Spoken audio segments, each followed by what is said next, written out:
Hi everyone, I'm Tom Snape. I'm the Union Development and Democracy Officer at Keele Students Union, and today I'm going to talk you through the democratic review process that we've been going through and what our proposals are to make democracy at KeeleSU better. So why are we doing this?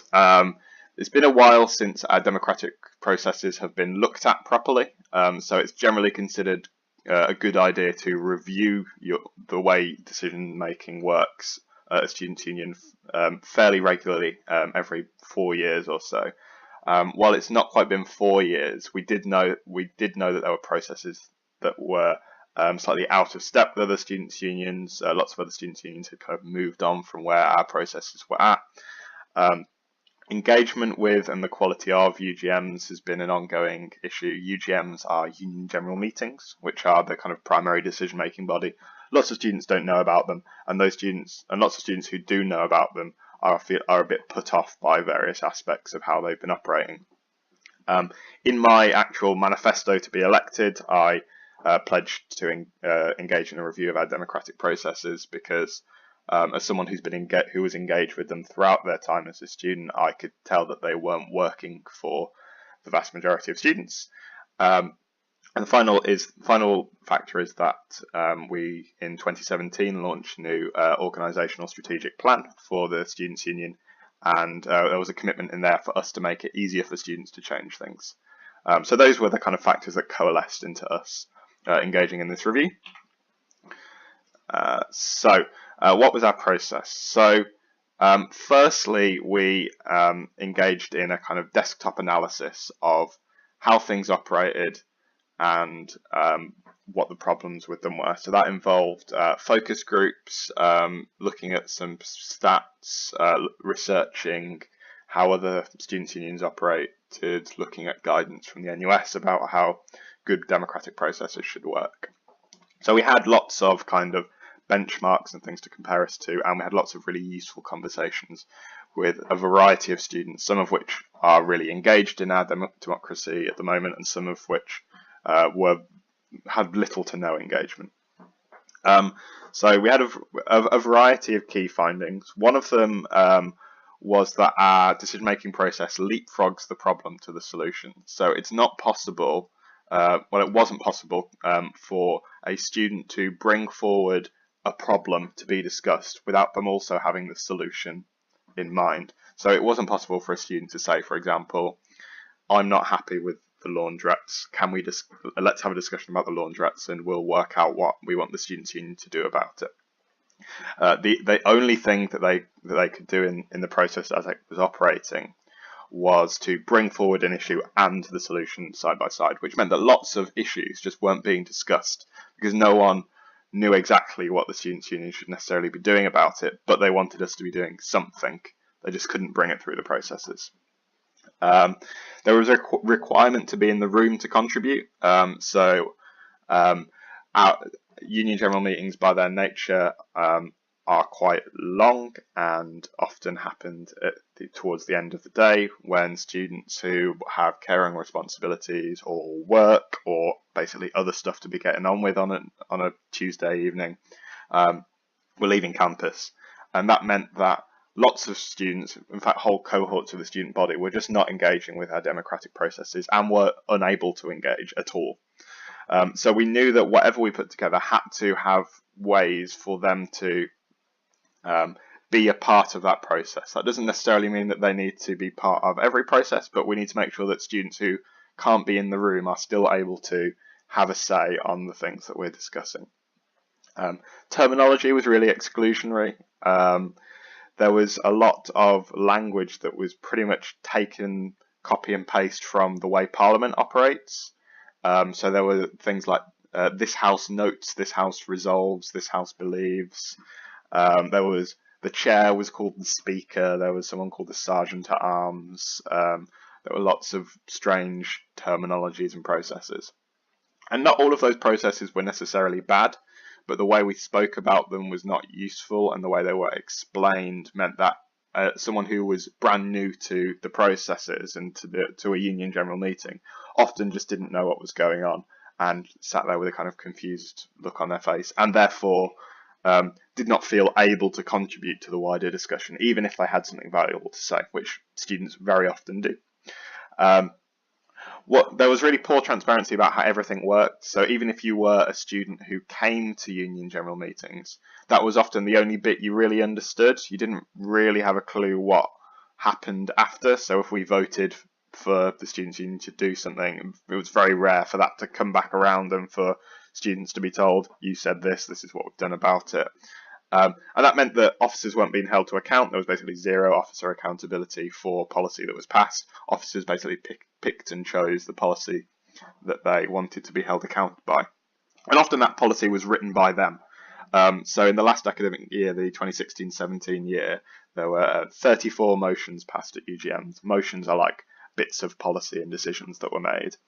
And of those 34 motions, 22 of them were submitted by officers.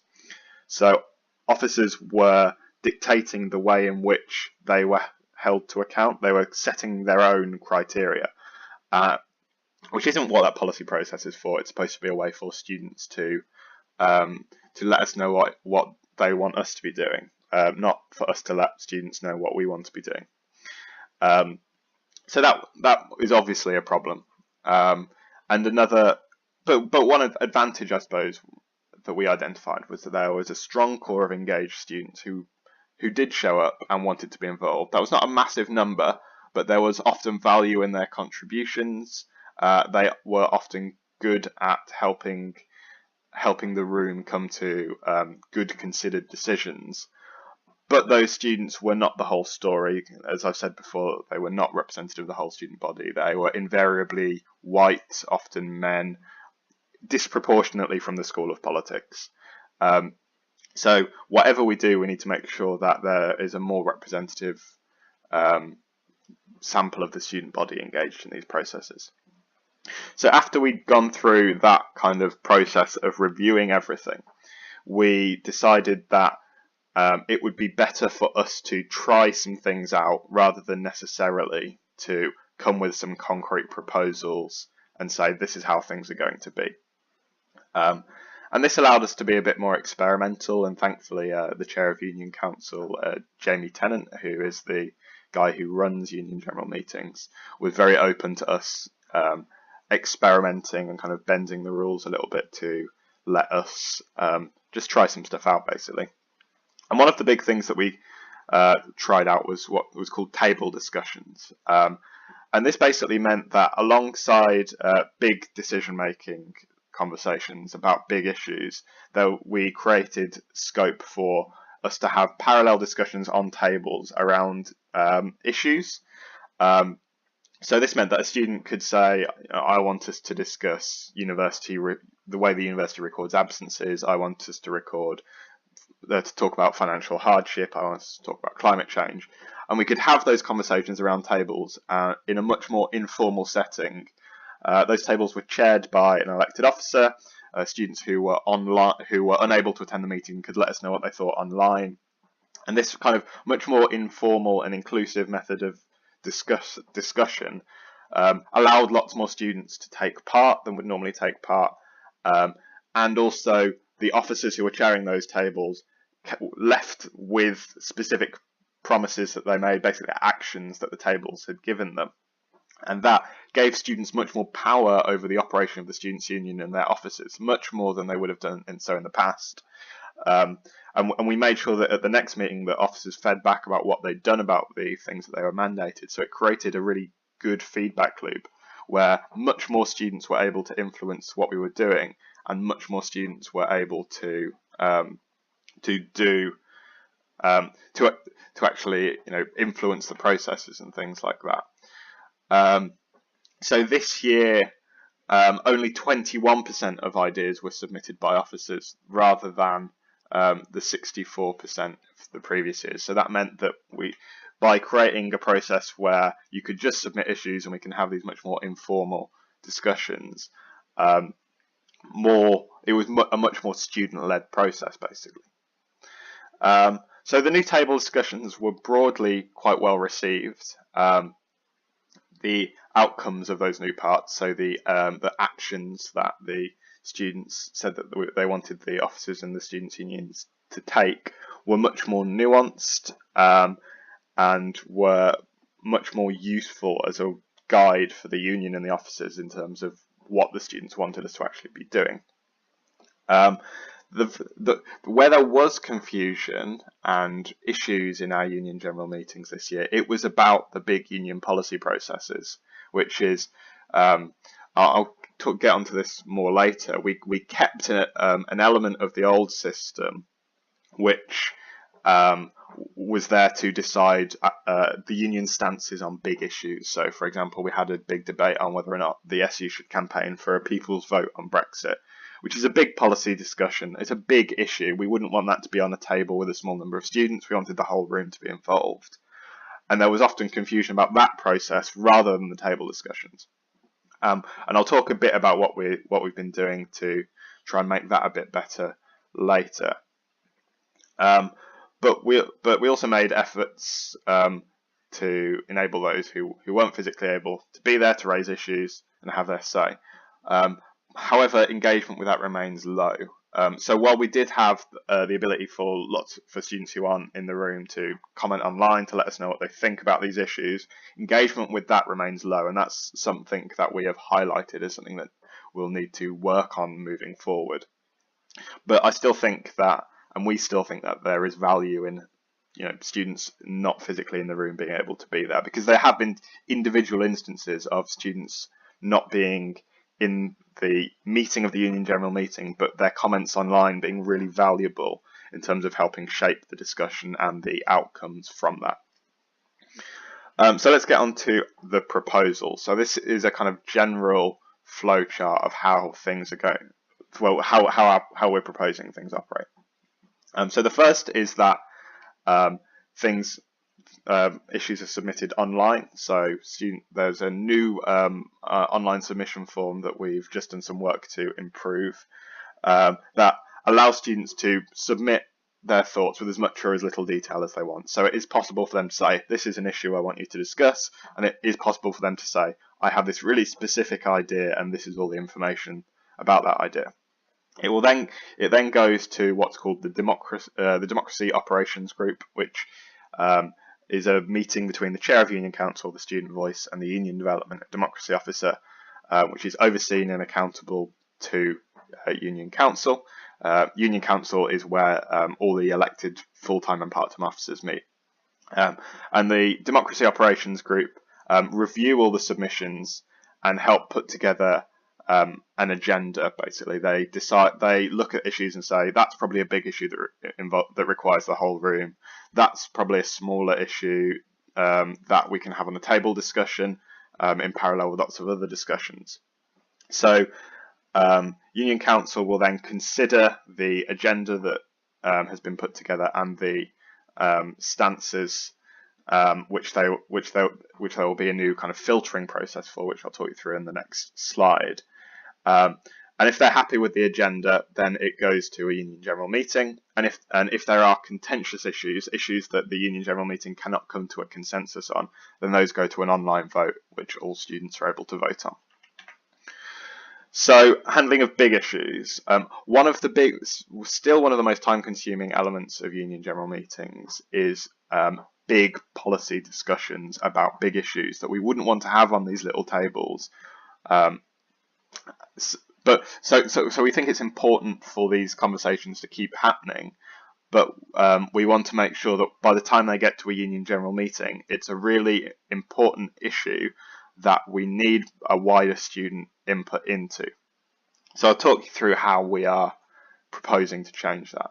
So if a student submits a big issue, it firstly goes to the Democracy Operations Group. If their issue is really uncontroversial and it's not actually a big issue, for example, a student saying we want barbecue sauce in Munch, then we can just go and do that. We don't need to put that through all our democratic processes. Similarly, if they are proposing that the union does something illegal or something that is outside the bounds of our constitution, which is also not legal, it would get filtered out at that stage. The Democracy Operations Group, remember, are accountable to Union Council, so these decisions are still have oversight and scrutiny. Then all of the big issues go to Union Council, and what we're proposing is that as a means of filtering, we ask Union Council two questions. One is this issue good enough that it should be accepted as written? And if 75% of members of Union Council say yes to that, then that policy is just passed. And the second question is, should it go to Union General Meeting? And if and basically the default is that it will go to Union General Meeting. However, if 2/3 vote against it going there, then it will not. Then it doesn't go there. And what we hope with these two filtering processes is that by the time an issue gets to Union General Meeting, it is a big meaty item that we need some student input on. Lots of the time, we have a big long discussion about an issue, and everyone stands up and says, "I agree." And then it passes unanimously. So every single person votes in favour of it. And now that's great in a way because it means that we all agree, but it also means that everyone has just spent a lot longer in a Union General Meeting than they needed to. And the longer these meetings are, the less accessible they are.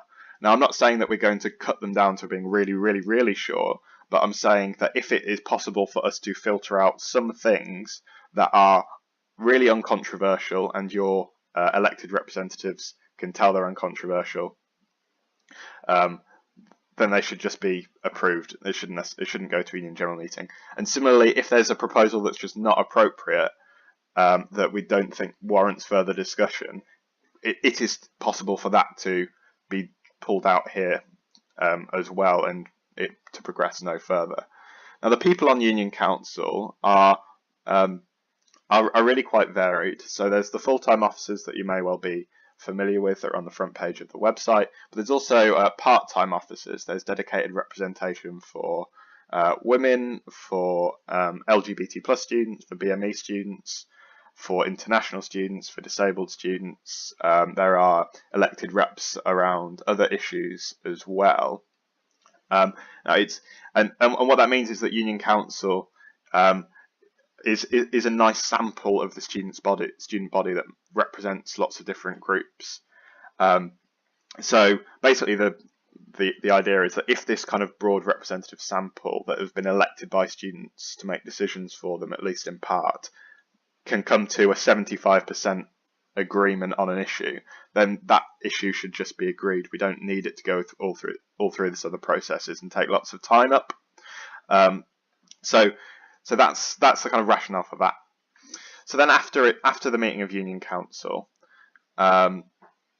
we move forward to online commenting. So this is the opportunity for any student who's not going to be in the room to let us know what they think. There's also an upvote downvote feature that allows them to vote on the item itself, to give us an idea about what they think of the proposal, and then it will progress to Union General Meeting. So what we are proposing at the Union General Meeting is that basically it continues as it had done. However, in order for it to be passed there, it requires a 2/3 majority. And what we are trying to achieve here is two things. We want students to try and seek consensus. So as much as possible, we want everyone to be in broad agreement in the UGM about what decision is being made, and that is in part because we recognise that the Union General Meetings do not necessarily involve the full breadth of the student body, even though the online commenting gives them the opportunity to feed into that process. We feel the UGM should operate by consensus as much as possible.